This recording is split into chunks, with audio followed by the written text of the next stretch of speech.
Olá, amados amigos, irmãos. Eu quero convidar você para, nesse nosso encontro de 15 minutos com Jesus, meditarmos hoje na Bíblia, na segunda carta do apóstolo Paulo a Timóteo, que é o estudo que estamos fazendo. Antes de iniciarmos o nosso trabalho, eu quero convidá-lo para levar o seu pensamento ao Deus Todo-Poderoso, nosso Senhor, para que possamos ter sabedoria para falar e que o Espírito Santo também esteja dando entendimento da mensagem que Ele quer passar a cada um. Amém? Senhor nosso Deus, Pai querido e amado, neste momento, entramos na Tua presença para agradecer por essa oportunidade que o Senhor nos dá, Senhor, para falarmos com os nossos amigos, os nossos irmãos, a respeito da Tua palavra, Senhor. Fica conosco agora nesses 15 minutos, Senhor, nos ensinando um pouco mais de Ti. Queremos aprender um pouco mais de Ti. E abençoa a cada um que nos assiste com toda sorte de bênção. Amém. Meus queridos, hoje então estamos fazendo uma introdução à segunda carta de apóstolo Paulo a Timóteo. É uma carta pessoal, como nós já falamos na primeira carta, onde Paulo se dirige a esse seu filho na fé, a esse jovem pastor. E o interessante desta carta é que Paulo parece que já estava sentindo que estava próximo à morte, né? Estava próximo a morrer, prestes a morrer. E ele, na verdade, queria passar a Timóteo uma das coisas mais importantes para a vida espiritual daquele que serve ao Senhor. A gente poderia dizer que é um verdadeiro testamento que Paulo está deixando aqui para Timóteo, mas ele serve muito para nós. Todas essas recomendações que Paulo dá a Timóteo, nós que queremos servir a Deus de todo o nosso coração, fazer um trabalho muito bom para Deus, todas essas recomendações de Paulo vão também servir para nós. E esta carta, eu quero ler somente alguns versículos, porque nós temos 15 minutos apenas. Eu quero ler alguns versículos, porque nos nossos próximos encontros, teremos ainda mais 3 encontros a respeito desse assunto, dessa segunda carta de Paulo a Timóteo. Então, eu quero fazer no dia de hoje uma introdução a respeito desta carta. Então, no capítulo 1, do versículo 4 a 10, diz assim: Lembrando-me das tuas lágrimas, desejo muito ver-te, para me encher de gozo, trazendo à memória a fé não fingida que há em ti, a qual habitou primeiro em tua avó Lóide e em tua mãe Eunice, e estou certo de que também habita em ti. Por esse motivo, eu te exorto que despertes o dom de Deus que há em ti pela imposição das minhas mãos, porque Deus não nos deu espírito de timidez, mas de poder, de amor e de moderação. Portanto, não te envergonhe do testemunho de nosso Senhor, nem de mim, que sou prisioneiro seu. Antes, participa comigo das aflições do Evangelho, segundo o poder de Deus, que nos salvou e chamou com uma santa vocação, não segundo as nossas obras, mas segundo o seu propósito e a graça que nos foi dada em Cristo Jesus antes dos tempos eternos, e que agora se manifestou pelo aparecimento de nosso Salvador Jesus Cristo, o qual destruiu a morte e trouxe a luz e vida e a imortalidade pelo Evangelho.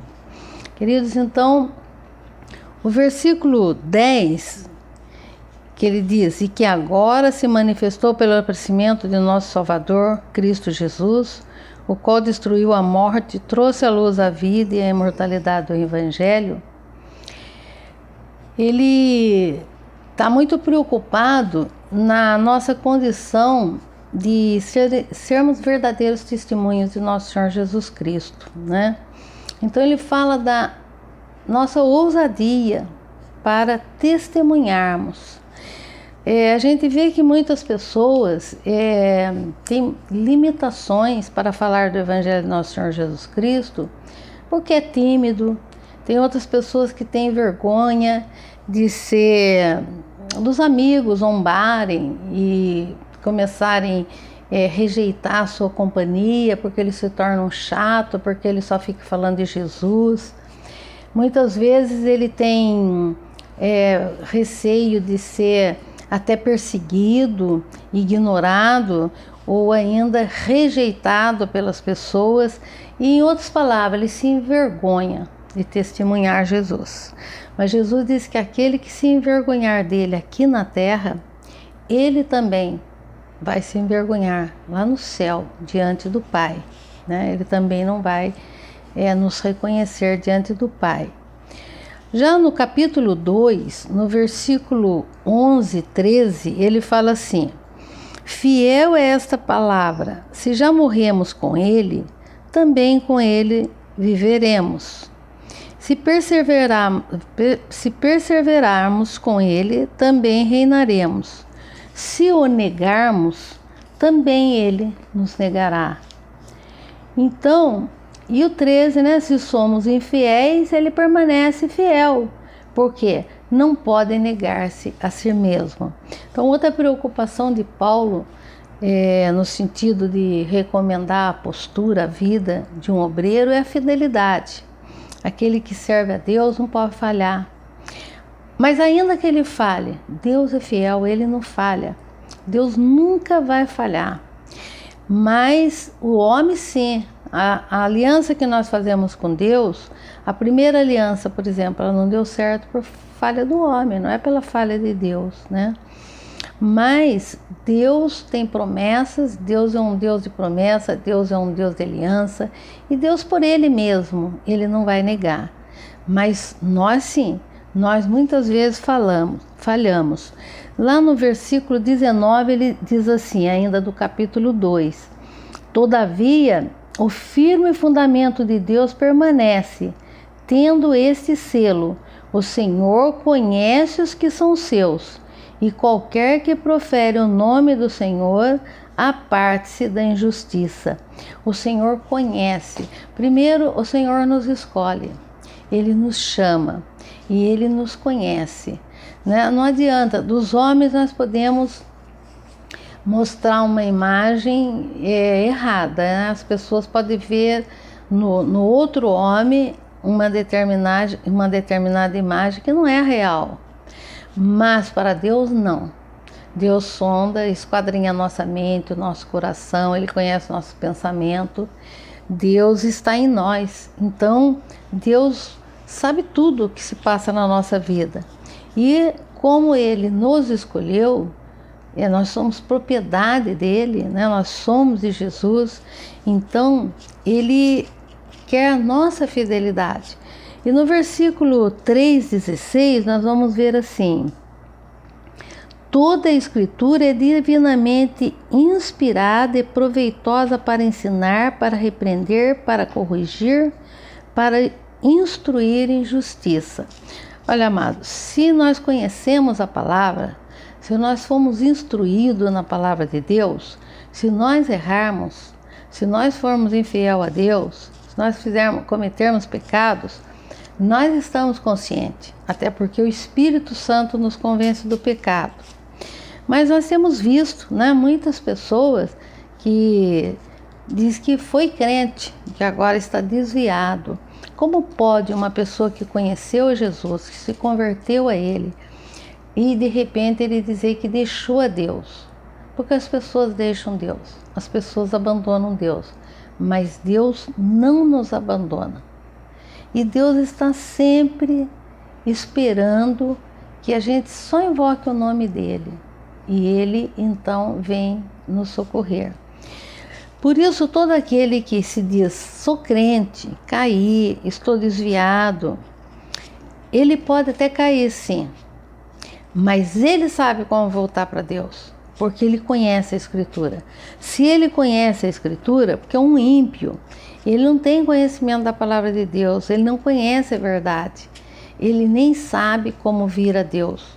Mas isso não é válido para aqueles que são verdadeiramente filhos de Deus, aqueles que foram instruídos na palavra. Eu vou ler de novo. Toda a Escritura é divinamente inspirada e proveitosa para ensinar, para repreender, para corrigir e para instruir em justiça. Então, todos aqueles que conhecem a palavra sabem que se ele pecar, se ele se afastar de Deus, a qualquer instante ele pode voltar.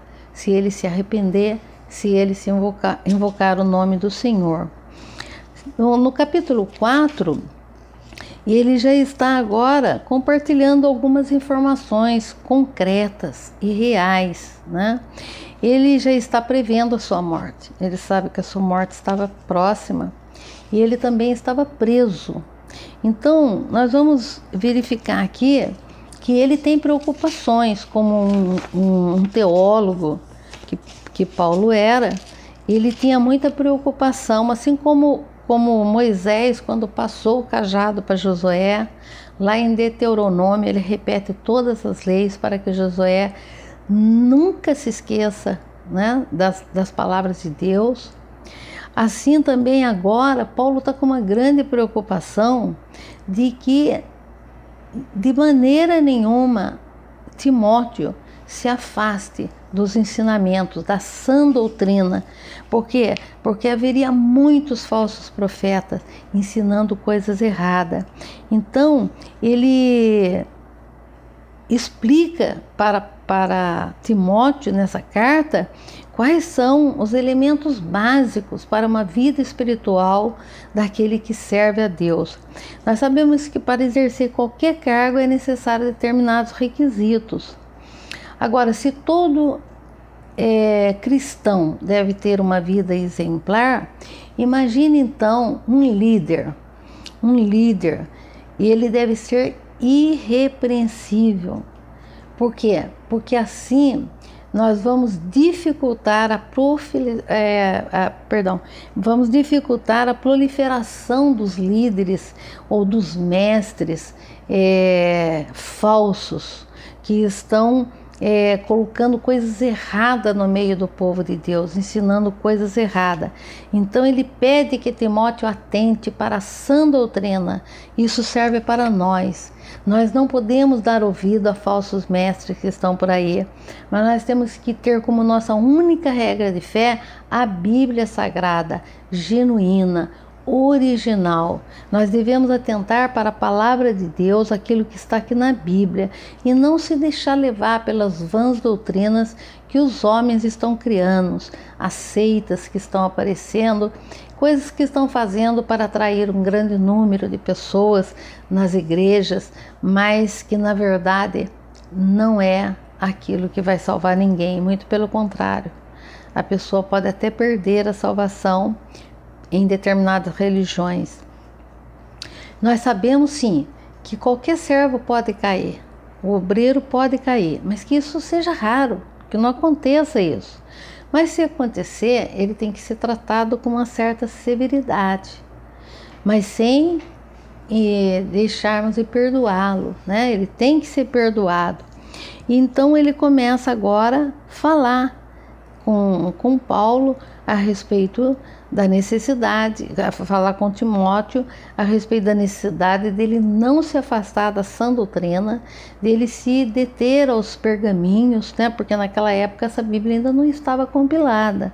Então toda a palavra era escrita em pergaminhos, tanto que ele pede que traga os pergaminhos para ele. E ele quer que as pessoas, assim como hoje seria para nós, pega a sua palavra, pega a sua Bíblia, não largue dela, fique com ela na sua mão, fique estudando a sã doutrina. Por quê? Porque haverá um tempo em que nós não poderemos mais fazer isso, né? Haverá um tempo em que as Bíblias serão recolhidas, e então a palavra de Deus deve ser guardada na nossa mente e no nosso coração. Mas enquanto pudermos, vamos segurar essa palavra, vamos ter a Bíblia em nossa mão, vamos estudar constantemente, amém? E é isso que nós estamos fazendo. Nós estamos estudando a palavra de Deus, 15 minutos com você, por semana. Na próxima semana estaremos agora detalhando mais 3 semanas estaremos detalhando essa segunda carta de apóstolo Paulo a Timóteo. Amém? Deus o abençoe e até a próxima semana. Amém.